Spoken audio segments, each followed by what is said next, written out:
Okay, Assalamualaikum warahmatullahi wabarakatuh. Hai, saya Nur Syazwani binti Rosmawi. Saya adalah konsultan keuangan Islamik yang menguruskan mengenai hibah, wasiat serta perjanjian aset perolehan bersama dengan As-Salihin Trustee Berhad. Okey, hari ini saya nak bercerita secara ringkas sahaja mengenai apakah itu perancangan harta pusaka Islam. Okey, ramai yang kata buat apa kita nak buat perancangan harta pusaka Islam ni? Kita kan dah ada faraid, kan kita kan orang Islam, kita kena ikut je lah faraid tu. Okey, betul, sangat-sangat betul, 100% betul apa yang kalian katakan itu. Okey, bagi saya peluang untuk menjelaskan yang sebenar-benarnya apakah itu perancangan harta pusaka Islam di As-Salihin. Okey, saya baca ya.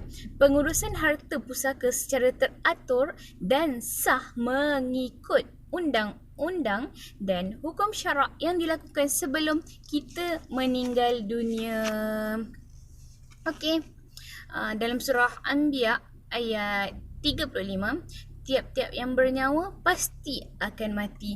Kita tidak tahu bila kita akan mati, bila kita akan meninggal, di mana, bagaimana. Kita doakan semoga kita meninggal dalam keadaan yang baik, keadaan yang diredai oleh Allah. Amin. Semoga kita tidak meninggalkan hutang. Semoga kita selesaikan semua urusan-urusan kita di dunia ini, sama ada hutang dengan manusia, malah juga hutang dengan Allah. Okey, saya bacakan terus. Apa yang saya perlu fikirkan? Apa yang kita perlu fikirkan setelah kita meninggal dunia? Okey, pertama, adakah keluarga saya terus harmoni selepas ketiadaan saya? Yang kedua, adakah harta pusaka saya akan dibahagikan secara betul dan tepat untuk harta pusaka saya itu? Dan yang ketiga, siapa yang akan lansaikan hutang-hutang saya seandainya saya meninggal dunia? Okey, yang keempat, siapa yang bertanggungjawab untuk menguruskan semua urusan itu? Okey, ni yang saya cakap tadi. Okey, ni saya akan bacakan kepada kalian. Okey, harta pusaka ada dua aspek. Pertama, pentadbiran. Yang kedua adalah pengagihan. Orang selalu fikir kita dah ada faraid ni. Okey, sebenar-benarnya dan sejujur-jujurnya, sebelum kita mendapat faraid, kita mendapat harta pusaka faraid, kita akan melalui proses pentadbiran. Proses pentadbiran ni adalah proses di mana seseorang, iaitu seseorang yang dilantik, contohnya wasi ataupun pentadbir itu, contohnya adalah anak si mati tu kena lalui proses itu dengan menggunakan wangnya sendiri, kena gunakan tenaga dia sendiri, kena gunakan masa dia sendiri. Oleh sebab itu ia adalah sangat-sangat digalakkan untuk kita melakukan perancangan harta pusaka Islam sebelum kita meninggal dunia, sebelum kita pergi menghadap Allah, sebelum kita telah tiada apa-apa kuasa lagi ke atas harta kita, kita lantik dahulu seseorang yang kita percayai, sama ada seseorang individu ataupun syarikat seperti As-Salihin Trustee Berhad untuk menjalankan tanggungjawabnya untuk menguruskan harta pusaka Islam. Jika kita masih hidup, kita boleh keluarkan wang kita boleh jual harta kita boleh pindah milik kepada siapa sahaja yang kita suka. Tetapi selepas kita meninggal dunia, siapa yang nak buat semua tu? Siapa yang ada kuasa untuk pindah milik? Siapa yang boleh tutup akaun kita? Siapa boleh keluarkan wang kita? Siapa boleh sign cek yang kita atas nama kita? Dan jika kita ada perniagaan itu boleh ditukar kepada pemegang saham atau share siapa. Itu kita boleh planning, itu kita boleh rancang dari masa sekarang ini. Contohnya lah, saya adalah konsultan untuk unit trust juga. Kalau contohnya unit trust tu, kalau kita sebagai pelabur dalam unit trust, hanya kita yang ada authority untuk keluarkan duit daripada unit trust itu. Tetapi seandainya kita telah melantik seseorang iaitu pentadbir untuk menguruskan kita punya harta pusaka, secara automatiknya apabila kita meninggal dunia, dia boleh keluarkan wang itu dan agihkan kepada sesiapa yang kita willing untuk bahagikan. Contohnya lah, kita lantik anak sebagai pentadbir. Okey, kita dah wasiatkan, kita dah tulis secara secara bertulis dan secara apa yang saya nak cakap, secara sah, secara valid. Kita dah tulis secara valid bahawasanya dalam akaun unit trust ini saya bahagikan kepada isteri saya yang tersayang untuk 100%.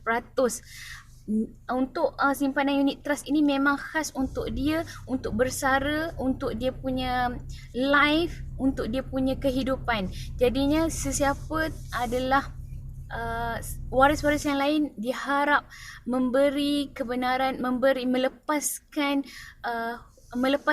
hak ke atas unit trust ini untuk isteri saya. Kita boleh menyatakan hasrat kita macam tu di dalam wasiat.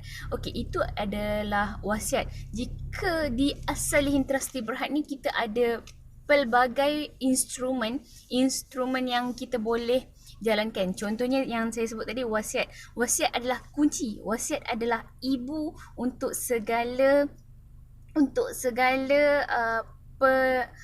segala pentadbiran harta pusaka. Sebabnya dalam wasiat tu kita dah lantik siapa yang nak jadi pentadbir kita, siapa yang jadi penjaga untuk anak-anak bawah umur, siapa yang jadi guaranti. Semua kita dah tulis kat situ. Siapa yang kita nak bahagikan. Contohnya seseorang tu bukanlah kita punya waris. Seseorang tu bukan kita punya waris, tapi kita nak bahagikan juga. Contohnya kita nak bahagikan kepada kawan baik kita, sebab kita tahu kawan baik kita ni banyak membantu kita. Contoh, okey? Contoh sahaja. Kita nak bahagikan kepada dia. Jadi kita pun boleh tulis nama kawan baik kita itu di dalam wasiat kita, dan tiada siapa yang boleh challenge jika wasiat yang kita tulis itu adalah 1/3, kurang daripada 1/3 ataupun 1/3. Jika lebih daripada 1/3, wasiat kita itu boleh di-challenge, boleh dicabar. Okey, jadinya instrumen di As-Salihin adalah pertama wasiat. Kedua, kita boleh juga buat pre-hibah, deklarasi hibah. Kita nak bahagikan kepada siapa setelah kita meninggal dunia. Yang pre-hibah memang tidak boleh di-challenge oleh sesiapa pun. Yang ketiga adalah perjanjian aset perolehan bersama. Ini adalah khas untuk suami isteri, yang mempunyai contohnya rumah tetapi masih dalam loan, masih dalam cagaran.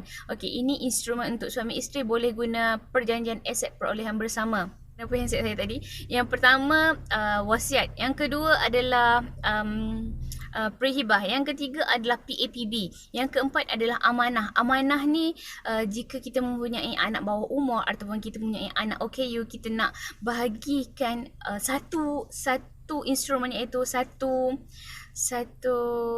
harta itu kepada anak itu. Contohnya kita nak bagi akaun ASB, contohnya akaun ASB kita ada contoh 1 juta dalam tu, kita nak bagikan kepada anak OKU. Anak OKU confirm memang tak dapat nak uruskan sendiri, jadi kita melantik seseorang untuk menjalankan tanggungjawab itu. Okey, contohnya kita buat amanah di As-Salihin, kita lantik contohnya anak kita tu adalah OKU, jadi kita lantik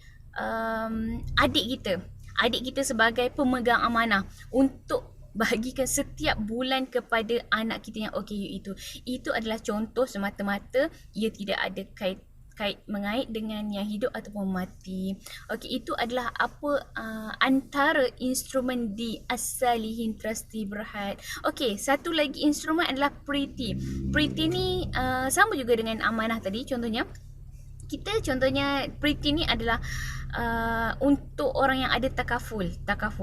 Dia ada takaful, dia nak bahagikan, dia tak nak bahagi segedebuk terus kepada beneficiary dia. Dia tak nak bagi, contohnya dia nak bagi kepada isteri dia, tetapi dia tak nak, contohnya dia ada 500,000, dia tak nak bagi segedebuk terus kepada isteri dia. Dia nak bagi sikit.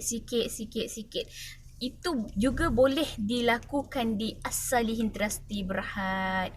Okey, saya rasa Untuk kali ni cukup dahulu. Semoga ia bermanfaat kepada sesiapa yang memerlukan mengenai As-Salihin Trustee Berhad ini.